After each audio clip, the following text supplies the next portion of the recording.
And now, a News Channel 13 special presentation, Suicide Survival, Hope in the Darkness, with your host, Jerry Gretzinger.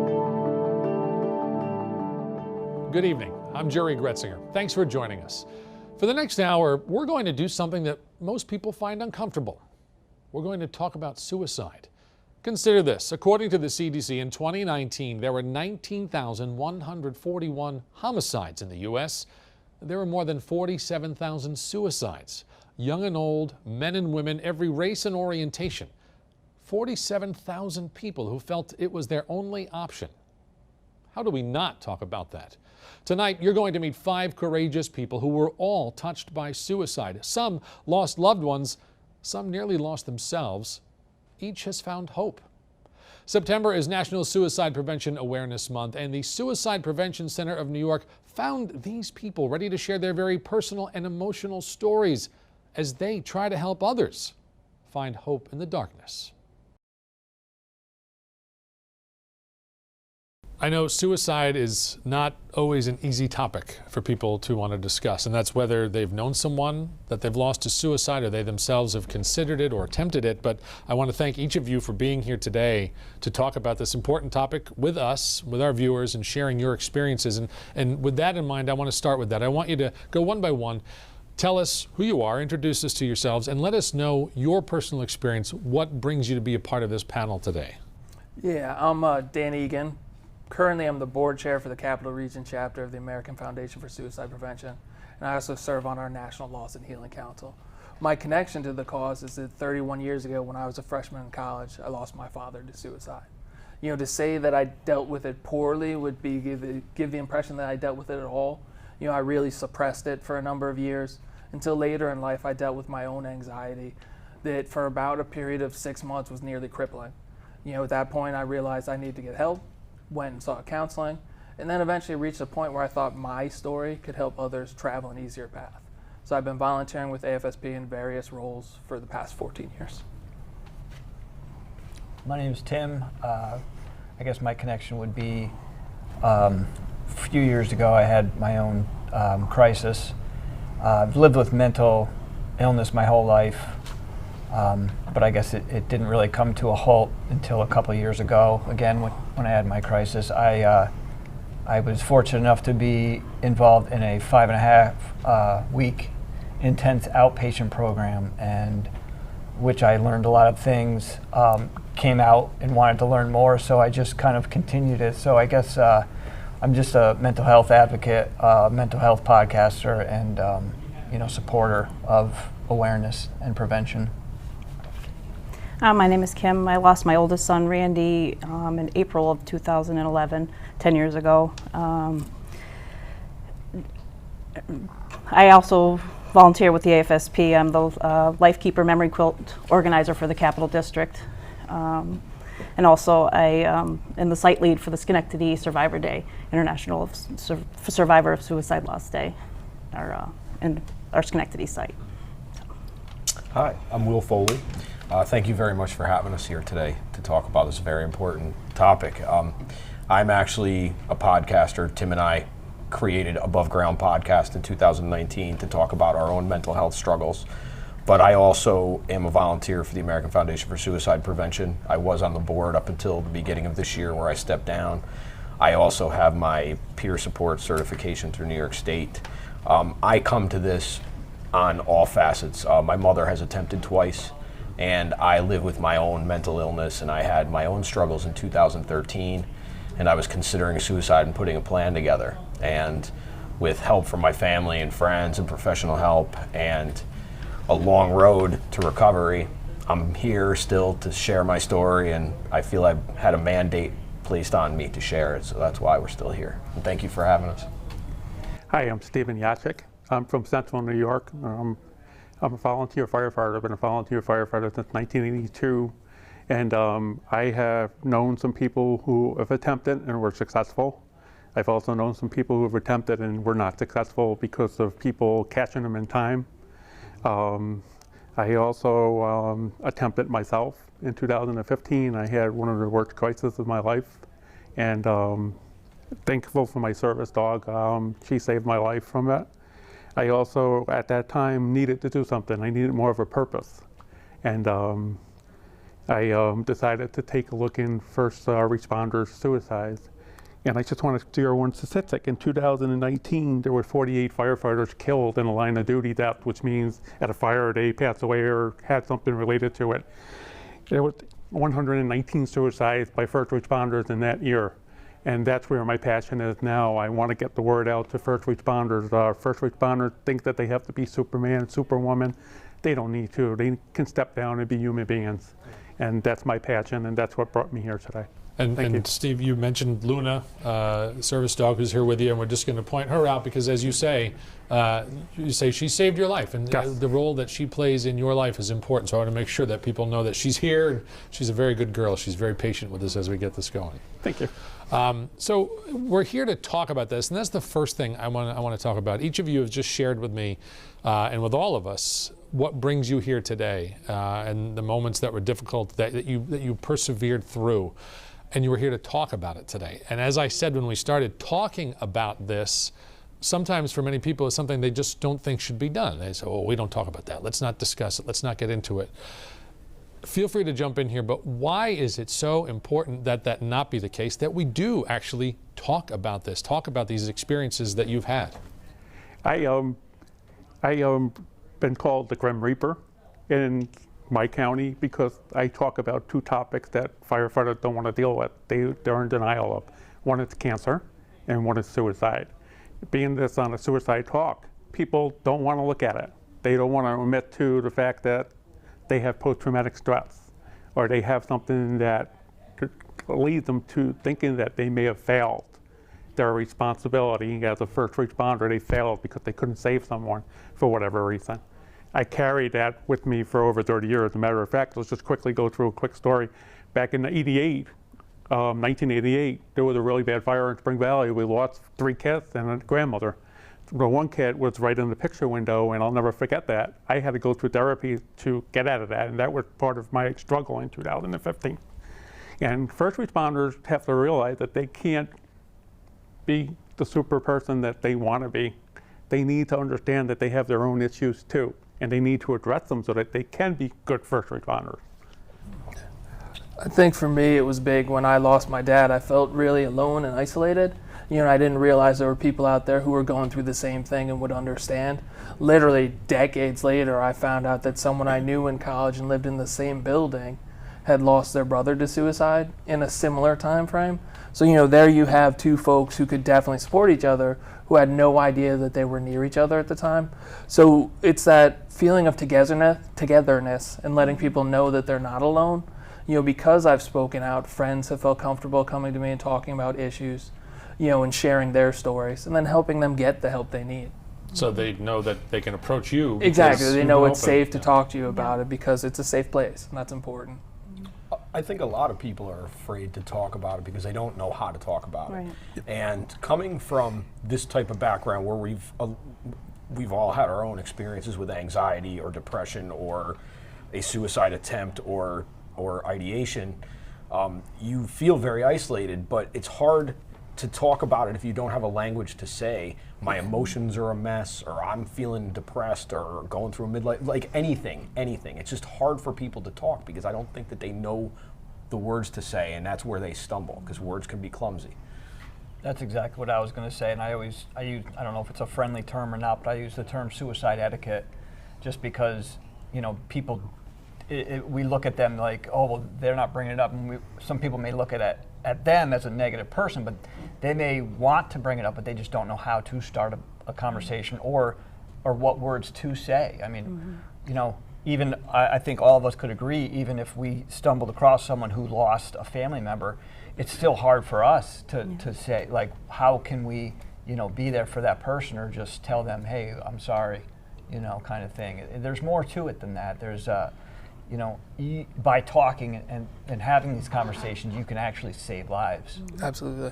Yeah. I think grief in general, people, want to put a timeline on it, and we always say there's no timeline on grief, especially to suicide loss, because as a parent, your time has been just flipped backwards. You're supposed to watch your kids graduate, have children of their own, but and then you want to have conversations with people, and they always ask you about your children.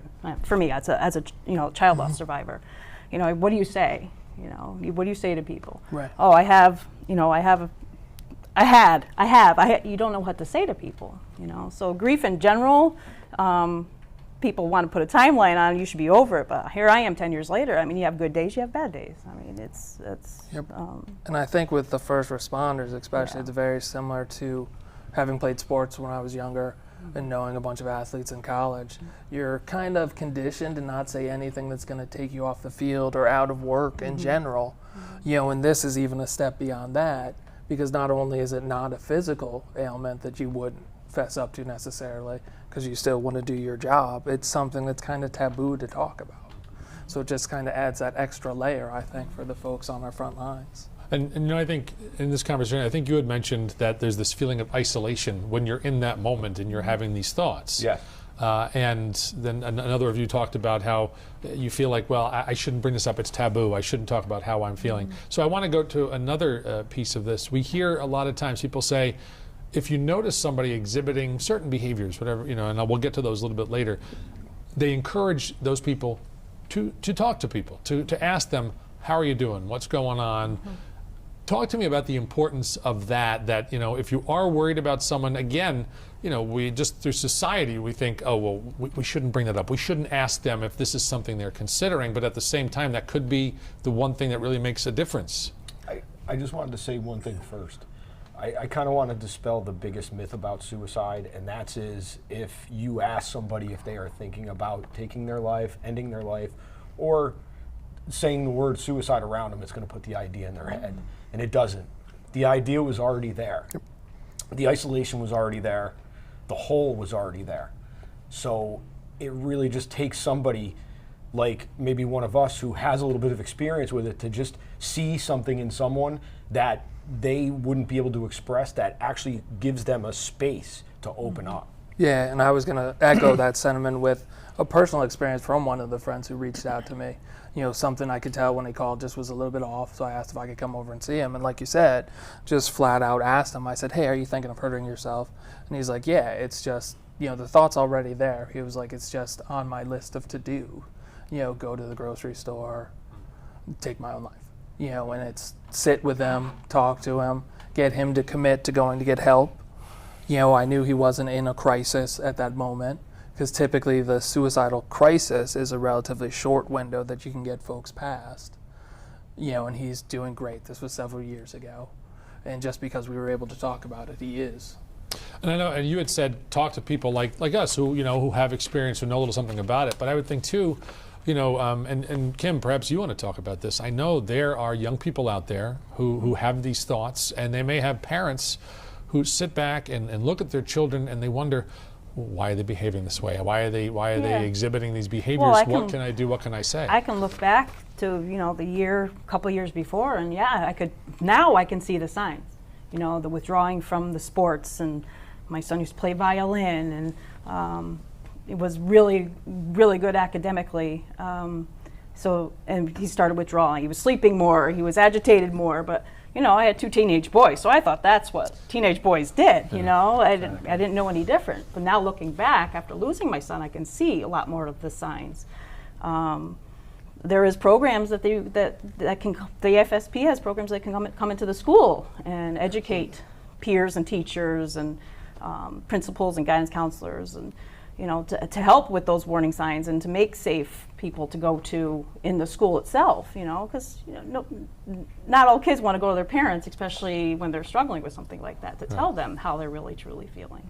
And certainly not when they're teenagers. It's probably the last person they want to talk to. A lot of kids, they sleep, they eat, they play video games. They go to school. You don't always see the big picture. And especially for our kids when they go to college, when a kid's in a new situation, sometimes they're without that normal support group of friends that they've grown up with. So it's even more important to make sure we're checking on them and looking for the warning signs. So for those of you who lost a loved one, talk about and you did this just now a little bit, but talk about, so people at home can hear it, the signs that even if it's in hindsight, were present. We see them on the list now, but sometimes you don't put 2 and 2 together, like you were saying. until it's in hindsight. What were the things that you remember seeing? What were the things that you remember seeing, if, and I know it's been a number of years, but that sort of, raised an alarm? So again, like my dad, unique growing up situation, lived in a different state. So he was present, but he wasn't always physically present. For the time, we're talking in the late 80s, early 90s, he was actually a little bit ahead of the curve in that he did get treatment. He did go inpatient.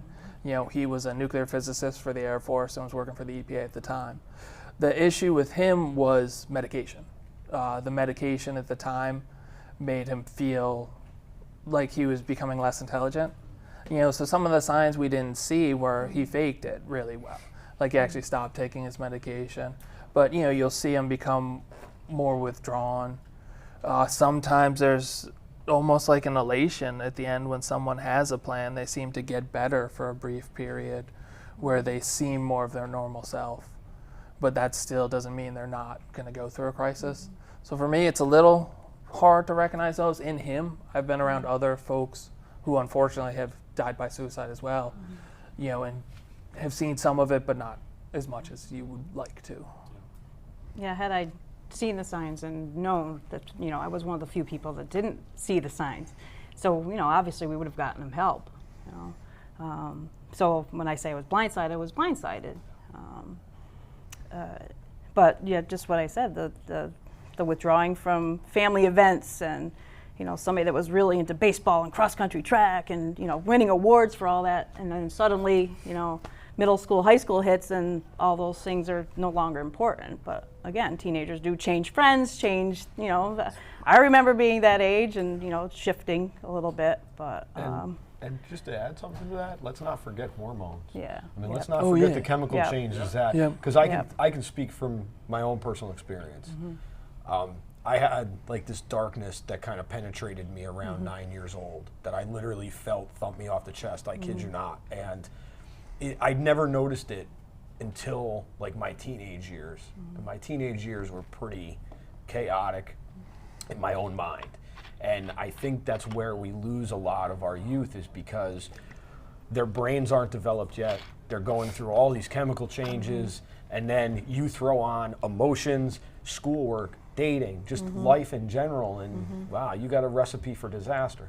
That was one of the things that, we were like, okay, he's just about to graduate. This is April of his senior year, went through his backpack trying to, was he failing? Was he not going to graduate? You look, again, everybody would say the whys. You want to know the whys, but he's the only one that really knew. Right. So, and for the survivors, I think sometimes it's easy to get stuck in those whys. And it takes a long time for you to get over the why. For me, it was like, why wasn't I important enough? Because my dad's suicide why didn't was I get there 5 sooner? days Why? after my 19th birthday. Yeah. And it's like, how could the smartest person I know not realize this would be? But they're in a place where they're just in unimaginable pain is the way to imagine it. And it's the only way they see out. They can't see that light. They can't see that next day. And that's why I do this, is to help other people be able to see that light, even if it's a flicker, if you can see it. I think that kind of piggybacking off of what Dan said, there's accountability that needs to be had for each and every individual, and when you slide down into that hole, it robs you of everything that could possibly help you get out of that. So it's a real a sickness, if you will, and I think one thing that we need to look at is it's not a one size fits all. There are warning signs, but the warning signs may not fit every individual. Right. I think this is a reason why it needs to be talked about. I think mental health programs need to be put into the education system and start young, so we talk about it. And you can't talk about suicide prevention without talking about suicide postvention. There's so many avenues and variables to this. Yeah, because ultimately we want to prevent suicide. Exactly. That's what we're and for. to piggyback on this, there's a stigma talking about suicide, and there is a stigma talking about suicide prevention, where if I say to you suicide prevention, possibly, and I can't speak for you, but most of the time what pops into someone's head is the crisis hotline. Is someone who's at the end, needs immediate intervention, right? Someone who needs to be rushed to the hospital. But if I say cancer prevention, now you move back to getting your screenings when you're young, taking your testings, doing your self-checks at home. Yeah. And that's where we need to move this conversation, is we need to move suicide prevention. Obviously, we're always going to be there for those folks who are in crisis. Just like you wouldn't turn away a stage 4 cancer patient. We're going to be there and trying to get them through it, but we need to normalize talking about our mental health way back here. You know, if you think about our life, our physical health journey starts before we're born. Our mental health journey doesn't start until we hit some kind of crisis. You know, for most of us. There are some people who luckily have some proactive steps built in, but for the most part it doesn't start until we hit a crisis. Maybe it's teenage years, maybe it's 9, you know, for Will. But I don't know if you got help at that point, but that's kind of when the journey at least starts. You know, how do we get people to talk about it at an earlier I think age it's the as a positive? The culture we live in is more reactive Right. and Right. not And proactive. responsive. So we wait for a crisis. We wait for that to happen. Yeah, and and just to go to what you were saying a moment ago, you compared it to a cancer hotline or cancer prevention, and you talk about the culture, about how when there used to be a time when no one spoke about cancer, it was the C word, right? And because nobody talked about it, nobody learned about it. Nobody knew what to do if they saw the signs of it. And similarly, I think with suicide, it continues to be that culture of don't talk about it. And because of that, there's not enough education about it. Right. There's not enough education. There's not enough funding into research. You know, for me as a sports person, I always go back to, and you probably remember it, the Jim Valvano speech. At the time, research into cancer was outpaced by research into AIDS. You know, and rightfully so. They both, obviously, there's no bad causes to donate to. And I think it was, I can't remember the exact, was it 5-1? But right now, I think breast cancer, for example, research into that outpaces suicide prevention probably 10-1. And that's just one form of cancer. People don't see the need to research it. And like Tim talked about, it's not a one-size-fits-all, because then I'll even talk openly about myself. I deal with anxiety and depression. Is it genetic? I had a father who died by suicide. Is it situational? At the time I had my worst anxiety break, I was in a highly stressful position. I was really at the end of my rope. Or is it physical? I've had near double-digit concussions in my lifetime. And have actually lost a classmate from Syracuse, Chris Gedney, to suicide, and he had CTE at the time. So we don't have the tools to really diagnose all of those things at this point. And how do we get the dollars to help us move that bar to a place where we're in a better place?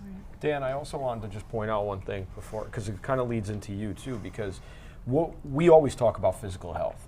We always talk about physical health. You gotta go to the gym. You gotta take your walks. You gotta eat vegetables. We never talk about mental health. We all have mental health. We don't all have mental illness. Mental illness and these types of things are a spectrum that goes from one side to the other. Some moderate anxiety all the way to the end, which the end of the battle of depression is suicide. I mean, that's the end. Right. There's no other way out of it generally. That's one thing that we're missing with the teenagers, that there's been a lot of bullying going on. And that sometimes plays into the role of where younger adults will take their life. I remember being bullied when I was younger. Where back then they didn't have any bullying program. And I ended up getting myself into a little bit of trouble because I went after the bully and I beat him up. And people were cheering me on. That changed. You do that today, you're in a lot of trouble. Right. And if you report a bully, it makes you look like a bad person. And a lot of teenagers chose to go that way. We did have our younger first responder in my area attempt, and he was successful. The mother was so brave, and I've talked to Tim and Will about that earlier, that she talked about what she did. She had a checklist. She did everything she possibly could for her child, and he ended up still going. And we were wondering about that because we were at the services, and she was in front of everyone, telling everyone, if you're feeling this way, please get help. I don't want to go through this. Yeah, the truth is that if you're in a position like that, if you are in that darkness, it really doesn't matter what safeguards are out there, what help is out there. When you are in that place, it is like being in the center of a big room like this room with the lights off, and you have to find the light switch.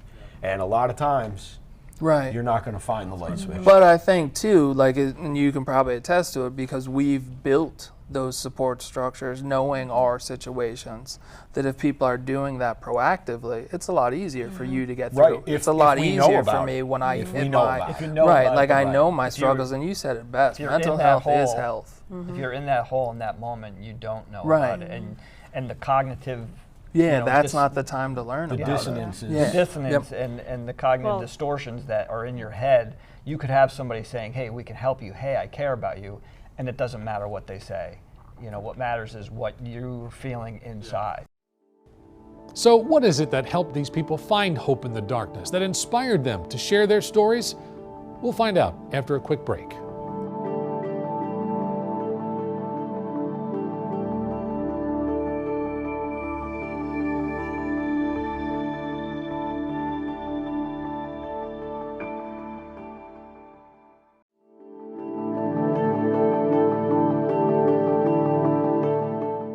You know, you talked before about your moment of crisis. You talked about how you experienced that, and here you are today. You know, you've got the podcast. You're working through that. You're working to help other people. But I want to kind of go from the conversation we were having about what we can do to help others to ask you, what is it that helped you? I mean, so you were in that moment. Was it people coming forward and talk? What was it that helped bring you to see the light that we're talking about? To be honest with you, it was kind of my own. I kind of sat there on the bathroom floor and said, I'm either going to end this or I'm going to do something to make it get better. And it was my choice. It was, you know, I thankfully have a good therapist, and she recommended the program that I went into. I was reluctant about it, but because it was group therapy and my anxiety got to me, but I knew that, again, that was my choice. It was not go on or get better. So I think one of the things for me that, you know, to get better was being in groups of peers that experience things that you experience and can talk openly about it.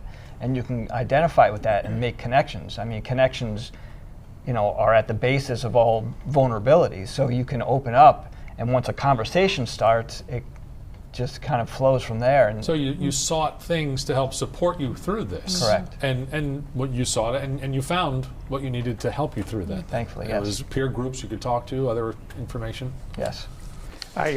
My experience is I actually reach out before I actually attempt, and I couldn't get through. I needed to talk to someone, and I couldn't get through. That person said 24/7, call me. They weren't available.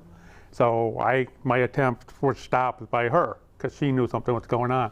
But my point that I want to bring out is that if you say you're available 24/7, make sure you're available 24/7.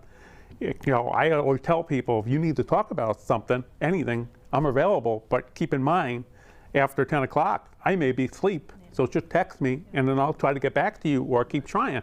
Call 211, whatever the number is in the area for suicide prevention, or reach out to people. And it works, because I don't want to carry that guilt, not to have, you know, not to say I'm available and I'm not available. And I like to make that known, that when people say that, just make sure you're available when they call, because I didn't have that. Wow, that's important.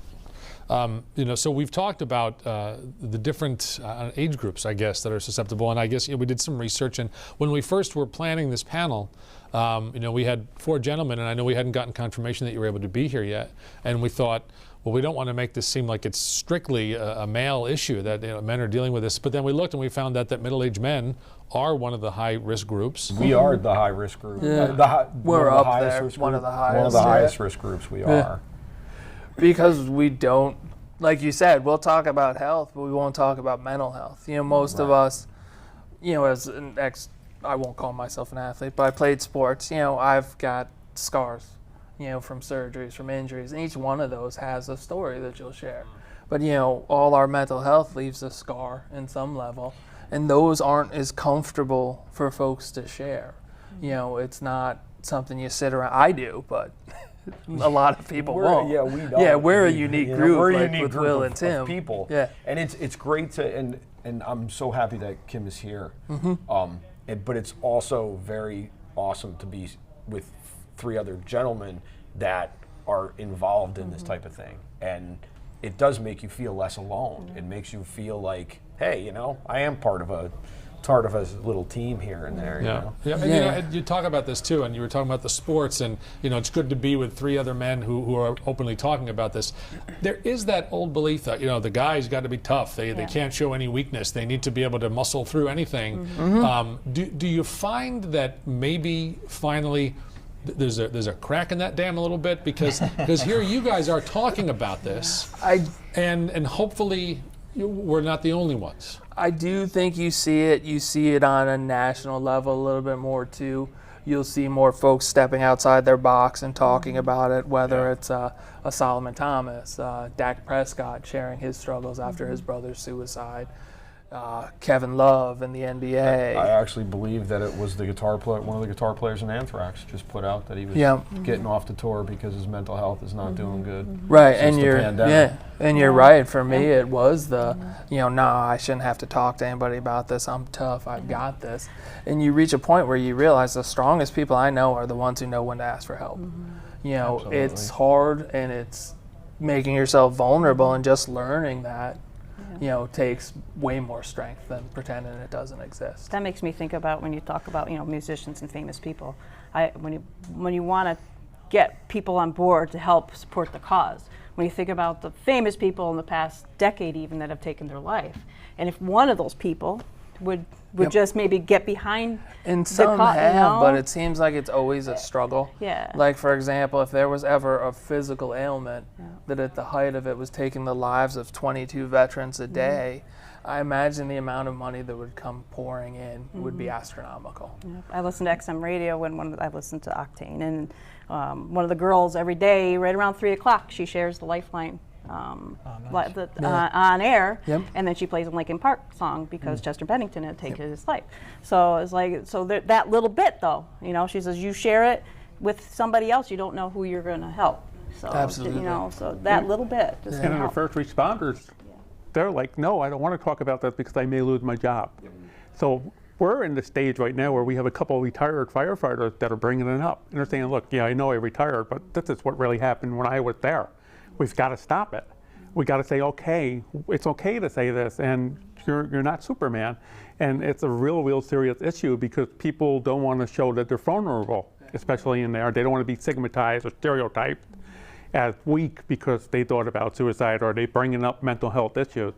So there's ways to go around it, and chime in if you want, without having to say suicide. Hey, what's going on? I know that you're acting different in the firehouse. What's going on? I mean, you want to go for a cup of coffee, you don't have to talk about it here after work. Try to get away from the area where people, if they hear something, they'll start, you know, saying things behind their back and, you know, taking them from their job. And some of those guys really love their job. They're just struggling with one little thing that they need help with. And they can't get the help because they're afraid that someone's going to come at them and say, hey, you're too weak for this. You have to leave. And we can't do that. Well, I just think, you know, with your question and then kind of what Steve was saying, I think it's built into the system, unfortunately. I think there's this, you know, system built that, you know, again, the older generation, it's like, oh, well, I got something wrong with me, I'm just going to brush it off. You know, and then if you do that, some, you know, deem you as weak, which, you know, and then some people are going to feel that pressure. You know, some people, you know, like myself, I don't really care what somebody thinks of me, so it's easier for me to do something like that because I know that I have to do something for myself. If you are in a, you know, an emergency situation in an airplane, the masks fall. What do they tell you? The first thing they tell you to put it on yourself first because you're no good to anybody else. Right. If you're not good. You know, and I'm just going to, I guess this may be more of an observation off of something that one of you just said, not so much a question, but I think you had talked about that if a celebrity is battling a horrible disease and makes it through it, they will stand up as, you know, hey, I did it, you can do it, I'm going to help support this cause and help others through it, but not so much when it comes to something like suicide. It's getting better. Right, it's a great question though, because it's getting better. I mean, our Lil Nas X losses, just got our losses are so visual, you know, and there's not a point where you have a recovery to celebrate. It's always going to be an ongoing process for someone who's dealing with it, you know. So there's not going to be that cancer ring the bell. We got through it. Recovery is not a linear process by any stretch. And recovery is, to me, my own definition of recovery is just uncovering what's always been there. And you just have to remove the layers of all the stuff that has gotten dumped on you. And you may get 3 layers off one day, but 5 layers come back. So it's never, every day is never the same. No, it's not. So Every day is different. After you attempt or prior to attempting, it's the same thing. I deal with my issues all the time. And I'm glad that I went through therapy for EMDR, because I was able to get past that little baby that I lost. I took it on myself, even though it was the whole fire department and some of my other things that I've dealt with. I had a friend attempt. She wasn't successful. I was in Michigan. I called from Michigan to Onondaga County and told them, hey, that's what's going on. And that also added to my post-traumatic stress. And there's a whole story with that. I won't get into it. But I had to learn how to deal with that, because I was being blamed for it, just to add to that. And I had to stop all that stuff for a while, and it was getting toxic for me.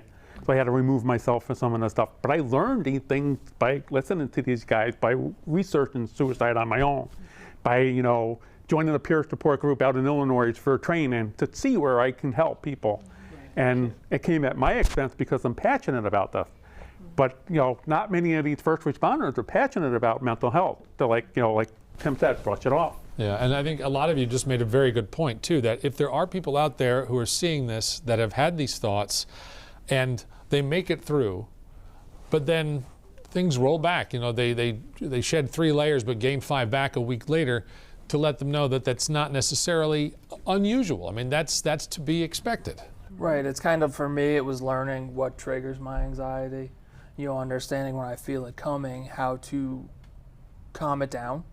If I do end up going into a period of anxiety, also understanding when I come out of that, I'm going to have kind of a crash.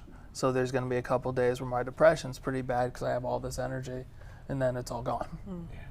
Kim, how is it for you as a parent to deal with the, were you looked at differently after your son passed away? You feel like you are. After the services are over and the people stop bringing you dinners and sending you flowers and calling you and checking in on you, the reality sets in. Because again, grief in general, people think, when all that's done, you don't need any more support. Right. So little things like going to the supermarket in my local community, it'd be like, I feel like everybody's looking at me. Oh, there's a girl whose son took his life. There's Kim. You know what I mean? But most of those people didn't even know me from Adam. You know what I mean? It was and when Dan talked about the reactive part of, when somebody dies by suicide, I can honestly say that my son's school district did bring in our programs and say we're going to do this, and they created this sources of strength, which my youngest son at the time was 16, his brother was 18 when he died. He was on that peer program where to be a source of strength for a kid or kids that were struggling, they rather than go to an adult or a parent that they could go and talk to. And time went on and it just kind of dissipated. I was just going to ask, do they still? When to it my knowledge, they fades don't. away, And then a couple years later, there was a bullying issue in that same school, and it kind of came to the forefront again. And then that's what happens. I feel like that's what happens with celebrities. Yeah. They get a spotlight on them. Yeah. And then it fades fades. Exactly, with the Anthony Bourdain. But look at the times that we're living in right now. I mean, I don't have young children in school anymore, and I'm looking at all these parents right now with what they've been going through with COVID and having the kids home, and then the kids go to school, and then, oh, nope, they can't go to school today. They got to go home. It's homeschool this week. I'm like, I was really concerned this past year and a half for kids' mental health, and there's only so much I can do, but I kept saying, hey, how are your kids doing? Oh, they're good. Are you sure? I kept asking those questions, you just make sure that they're getting some kind of socialization. You can't keep your kids locked in this virus has been, terrible on everybody, but you can't lock your kids in your house and not Kim, have anything, I just want to ask you too, I mean, the unfortunate reality is there are other parents out there who are in a similar situation, who've lost a child to suicide. It's been 10 years now? 10 years, 10 years in April. Yeah. So I don't think anybody can imagine what that journey has to be like, you know, dealing with that and then trying to put your life back together and getting to a point where you can talk about it like you are today. It's been a roller coaster. Yeah, you know. I mean, what could you say to those people too? Because that's another aspect of this. I mean, for parents who have to find a way forward. I had a choice through my employer. You know, I could have gone on leave of absence, or after 3 weeks, go back to work. And I made that choice to go back to work, and I'm glad that I did, because my coworkers and my company actually ended up being the biggest support system I had. The people that sometimes you think are going to be your support system, your friends, your family, they might not be the people that are going to support you in this type of loss, because they have to deal with the loss themselves too, you know. But I got involved in our local survivor group. It's called Survivors of Loved Ones to Suicide, which was a support group of peers that had lost children, brothers, sisters, cousins, a friend. And I found talking to those people that had that same loss helped me, because they could truly understand that feeling. And if I could sneak in a quick plug for a couple of things we do, there are the 2 suicide loss survivor groups in the Albany area. I know there are a few a little further out, like I think there's one in Glens Falls. The advent of COVID and the growth of Zoom has made it so there are online support groups. Things like that can be found at our website, afsb.org, and there's a spot where it says find support. We also have a program called Healing Conversations, which allows folks to schedule a more intimate conversation with someone who shared a similar type loss. You know, so it would allow Kim, when she had first lost someone, to meet with another parent who's further along in their loss. You know, or if someone loses a parent, sometimes they'll get to talk to me when it goes down. You know, to kind of let them know that they're not alone. There are resources. You know, there's people that understand. Every year there's an International Survivor of Suicide Loss Day. It's the Saturday before Thanksgiving, which this year is, I believe, November 20th. And we have sites throughout the area. For the first time this year, we're doing a site exclusive for veterans and first responders. It'll be a site to be determined. We'll put it up on our website. But it's a great day of healing for folks who have shared this kind of loss, or to go to one of our walks.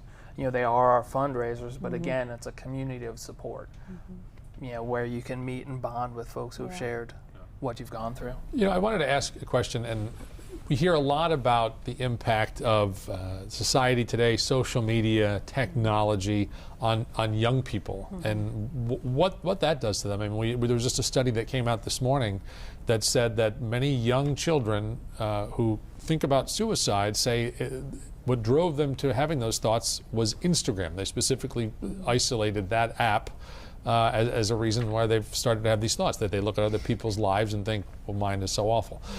What do you feel the role of society today, technology, social media has in this? Has this made it more a bigger problem to contend with?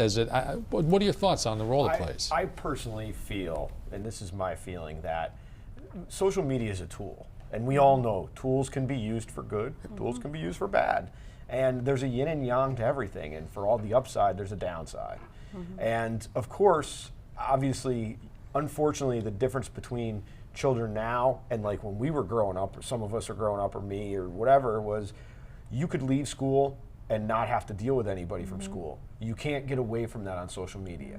And it doesn't matter whether you're 3 or 10 degrees separated from the people, there's somebody always that knows you in your school that's going to be on social media. And I think, I think it falls on parents to really do check in on their kids. I mean, you really do need to be aware and open and try to know what they're doing. Right, and I think there's a huge potential upside, you know, and especially that there's some anonymity, you know, especially for folks like first responders who can't necessarily go and talk about what they're doing and their struggles. There are places online where they can go and join a support group where it doesn't get back to people, and for teenagers. But like you said, there's... I think it's good and bad, and also, I mean, I was a big, you know, advocate for it can help a lot of people, I know personally, you know, being able to share it, you know, share your grief and pain too.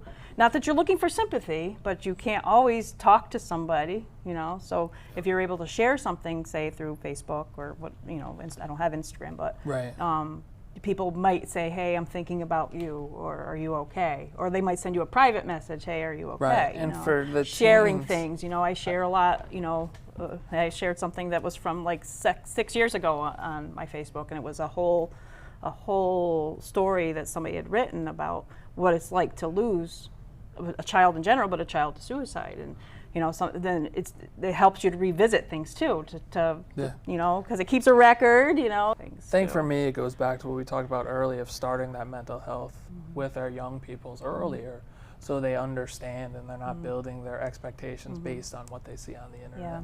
That they understand that someone could be posting something on the internet and their life looks great, but they're still struggling too. I think we were all blindsided by like a Robin Williams, by like an Anthony Bourdain. Just because your life looks great doesn't mean your life is great. Well, I think it has to do with more of the societal culture aspect of it. And, again, education is key. It's a tool, but it's also, you have to understand that you control that tool. You can sign off, you can turn it off, you can put your phone down or close your laptop. You control it. So if we educate it on that side instead of pointing the finger at things, it's very easy to blame. It's much harder, and it takes more time to look at a situation, identify it, and educate, learn about it, and figure out what's going on. But that's, we're losing that whole, process of critical thinking. If that's gone, it's easy to say, well, this is it. Sure, those are variables that a lot of us didn't have, and I think they're going to continue to get worse. And the more that certain people get famous or successful because of this, that's going to fuel it. These people got famous maybe because they got 5,000 likes because of their looks, and I don't look that way. But it starts young. It's a whole self-love. It's you're worth everything, even though you don't look that way. We have worth just by waking up in the morning and getting out of bed. You know what I mean? And your worth might be different as far as your plate is different. Your plate is bigger than mine, so you can handle more. My plate is smaller, I can handle less, but that doesn't take away from either of us. And I think it's easy to look at the numbers today and compare them to the past and be like, it's a bigger problem, but the numbers from the past aren't really accurate when it comes to suicide reporting. The military didn't keep track of, I don't know the year, I don't know if anybody does, but it was late in the game. Well, think You're of suicide talking in within general. my lifetime. Right. They considered it a crime. Right, That's and why they they used were- to say commit suicide. Commit, right, which we're trying to get away from saying how the we're worst word. Nowadays, that's the numbers for the fire service, the first responders, are really accurate because you're seeing the LODs down here and the suicide rate up here, Right. when it used to be the other way around. Yep. And that's one of the things that we're trying to stop. Yeah. I want to just talk on one thing about the podcast that Tim and Will do. They actually gave me courage to be here today and talk about that. This guy, Carl. Oh, yes, Carl. He was awesome. He was talking about some of his struggles, and he says haters are going to be haters. So you start promoting mental health, you start doing anything, people are not going to follow you because you're different, you're odd, and that's why I'm here. I'm like, he hit the nail on the head for me because I knew I was getting into something that makes a lot of people uncomfortable. Yep. And right now, I really personally don't care how they feel about me being here talking about something that really is a big issue. And you know what? You make a good point there because haters are going to hate. Haters are going to hate. Haters know, gonna hate. I mean, they may hate hearing about that conversation. They may hate the tie that I have on. But you know what? It's not about them or what they think or how they feel. Who cares? Right? I mean, that's not what's important It's easy to here. be negative in life. I've always said it's hard to make somebody laugh, to make someone smile. Like, if you can make someone smile in a day, you've done an amazing job. Yeah. Some people might hear this and look at some of us like we're broken. And it's like, no, this is just who we are. And Yeah. I think we're a lot stronger and can withstand a lot more than most of them. Still to come, some advice for those who are struggling and for loved ones who may not know how to help. Also, a real-life example of how light does emerge from the darkness.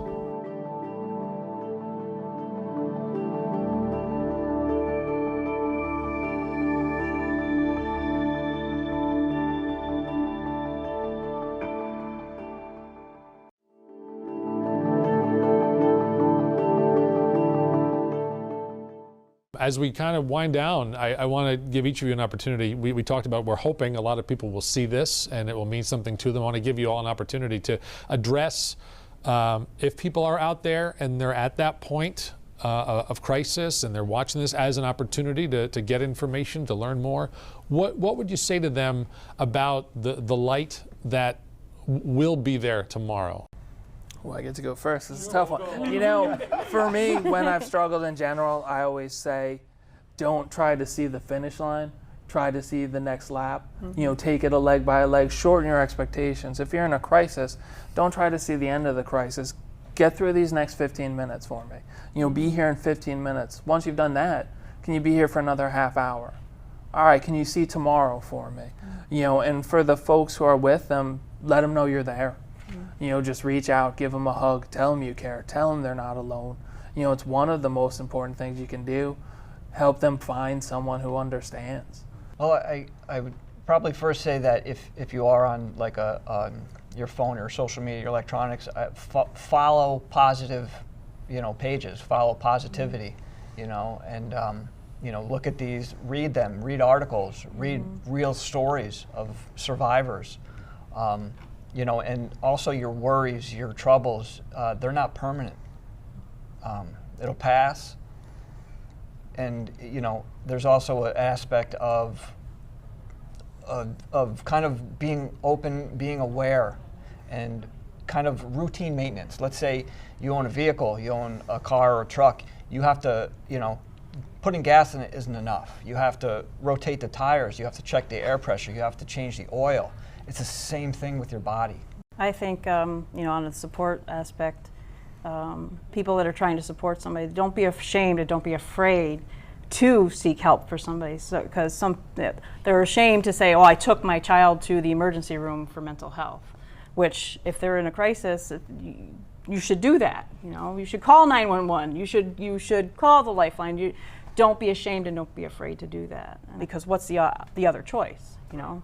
You leave them for a few seconds and they're gone. You know, you can't, like he said, you can't be on the phone 24/7. You can't always be there 24/7 for somebody. But if you are there in that moment, don't be ashamed to seek them help if you have to. Yeah, seeking help is important. But you also have to realize too, if you are in a crisis yourself, and maybe not a crisis, but if you're feeling depressed, that this is not necessarily real. Like, the feelings that you're having are your emotions, and it's hard to separate yourself from your emotions. So I would suggest, if anybody is out there that needs some help, that can just reach out to one person, because peer support to me is one of the biggest and most important things that you can have around yourself. To be, even if it's just one person, but if you have one person that you can reach out to and just say, look, I'm struggling, and it buys you that time to not make a permanent decision to a temporary problem. And it's hard to see temporary problems when you're in them. And it's very important to try to get some separation. If you got yourself to a situation where you're in a dark spot and you are struggling, if you do your permanent solution to a temporary problem, you're not going to be there for the next day, and then the next day. I was fortunate to not take my life, because now my daughter's getting married in October of this year. I never thought of it like I wouldn't be there until the other day. It dawned on me when I was talking to her. I would have never been there. And I told her, I had to tell her that I was going to be doing this, because she's all over the network. I said, look, I attempted. And she asked me why, and I gave her her reasons why, and she goes, well, I'm glad you're still here. My husband started this thing saying, live for the next sunrise, and you say live for 15 minutes, a half hour, you know, a few hours, but No, that's if you can perfect. just get Live through, for that next sunrise. get through Yeah. the next, you know, the next And then she day. had me crying, because she was crying. And You're I going to said, get me "It's crying. because of her." And she was all smiles. But she knows now. I'm getting emotional. She's like, hey, what's going on? But that is a big issue. You know, it's only a temporary thing. And I know it's hard at that moment, because I was there. I really was. I was bouncing around. I was trying to make the best of my situation. And thank you. And And eventually, I was able to get out of it. The next day was a new day. It was hard. I was exhausted because I went through all that stuff mentally. I got up, I had to drink extra cups of tea, I had to find a can of soda to keep me going that day. I actually went to work. And I probably was exhausted, but no one ever said anything. And that bothered me more because you're around people that know you. Every once in a while, I'll check in with someone. Check in with someone. Hey, you don't look so good. Are you okay today? Just talking. Doesn't have to be about, hey, you're going to take your life. Just talking to them, change their mindset. Geez, someone really does care about me. I don't have to think this way anymore. It makes a big difference. Helping someone struggling. Hey, can I help you? Can I talk to you? Are you okay? It makes a huge difference in someone's life. You don't know it, but it really does. Yeah. And thank you for inviting me to this. I really appreciate being here. Steve, I want to thank you for sharing that story about your daughter just now, and the fact that, you know, she's getting married and you're able to be there for that, because I think that really points out that you all talked about how temporary some of the problems are that you're feeling when you get to that moment of crisis, and you can't see that down the road something like that, as joyful as a wedding, can be waiting for you and will be waiting for most people, whether it's their own wedding or a relative's wedding, in a moment that they're going to be so happy that they're there for. I also have, my heart also goes out to Kim because she's been denied that. And I know a lot of people, unfortunately, whose child have been, you know, passed away from suicide. Yeah. So my heart goes out to her. And I really appreciate her being here. That's really brave. Yeah. I mean, as you were talking about these temporary things that you can't see that they're temporary, it reminded me of, I love music, and I think everybody has a place in their heart for music, hopefully. But maybe this is just too simple, but there's a song from the Broadway show Avenue Q, and it's called Everything in Life is Only for Now. And it just talks about how, yes, you're having all these big problems, these big issues, but you know what? It's only for now. And down the road, it'll be nothing but a memory. So hopefully people can take that from what you've said. Maybe they'll hear the song, I don't know, but to realize that they'll find that light in the dark room. And I thank you all for being here today to talk about your experiences, to share your insights, your suggestions for others. And I think, hopefully, I believe you've helped people by being here today. So thank you so much. Jerry, thank you very much for having me. Thank you. A powerful discussion with some very strong and courageous people. We'd like to thank the Suicide Prevention Center of New York and the Office of Mental Health for their help in putting this together. And for anyone who is battling their own darkness or knows someone who is, we've assembled a resource page on our website, WNYT.com. Check it out, share the links, the phone numbers, and if you'd like to rewatch any of this program, you'll find the whole thing on the website. Above all, don't be afraid to start a conversation and keep it going. Find the light, the hope in the darkness. Thank you for joining us.